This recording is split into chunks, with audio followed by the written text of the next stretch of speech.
کراچی میں بنی بنائی نمازیوں سے آباد مدینہ مسجد کے بارے میں اچانک عدالت کا فیصلہ آیا کہ یہ اللیگل پلیس پر ہے، لہٰذا اسے گرا دیا جائے۔ خبر سنی تو یقین تھا کہ جہالت اور لادینیت کی وجہ سے لبرل سے متاثر ہو کر غلطی سے فیصلہ سنایا ہے۔ جب علماء کی جانب سے دلائل اور عوام کی ضرورت اور جذبات دیکھے جائیں گے تو فیصلہ بدل دیا جائے گا، لیکن انفارچونیٹلی ایسا نہ ہوا۔ فیصلہ کرنے والے ابلیس کے طرز عمل پر ڈٹ گئے کہ یہی صحیح ہے، انا خیر من، مسجد نہیں پارک ہی ہونا چاہیے، منصوبے میں پارک ہے تو مسجد کو گرائیں گے۔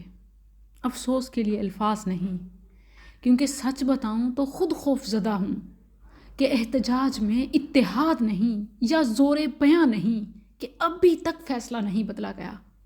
کہیں اس کا وبال ہم پر نہ آ جائے۔ نظریہ پاکستان بدل گیا۔ ہندوستان میں مسلمانوں کے لیے عبادت کی جگہ نہیں، بلکہ ساری دنیا میں مسلمانوں کی عبادت گاہوں پر مساجد کے لیے پابندی ہے، اور پاکستان میں ہندوؤں، سکھوں سب کے لیے جگہ ہی جگہ ہے، سوائے مسلمانوں کے۔ باطل خداؤں کو خوش کرنے کے لیے سارے حقوق اقلیتوں کو دے دیے، مطلب کہ ہر مذہب کا احترام ہے سوائے سچے مذہب دین اسلام کے۔ ہر انسان کے حقوق ہیں سوائے مسلمان کے۔ ہر ایک کو تفریح کا حق ہے مگر مسلمان کو عبادت کا بھی نہیں۔ آپ کو یاد ہوگا جب کچھ عرصہ پہلے اسلام آباد میں مندر کا سنگ بنیاد رکھا جانے لگا تو یہ باطل کو سپورٹ کرنے کا پہلا اعلانیہ قدم تھا۔ ہر مسلمان نے اپنی بساط کے مطابق احتجاج کیا۔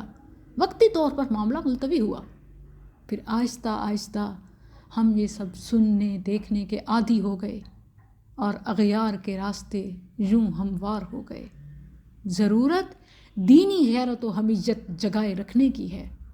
اللہ ضرور مدد کرے گا۔ مسجد کو غیر قانونی قرار دینے والوں کے پاس کوئی شرعی قانونی کوئی دلیل نہیں کہ یوں ہزاروں پیشانیوں کی سجدے کی جگہ چھین لی جائے۔ بڑھا دو اپنے سجدوں کو، آباد کرو اپنے مساجد کو۔ اللہ اپنی زمین کا مالک سجدے والی پیشانیوں کو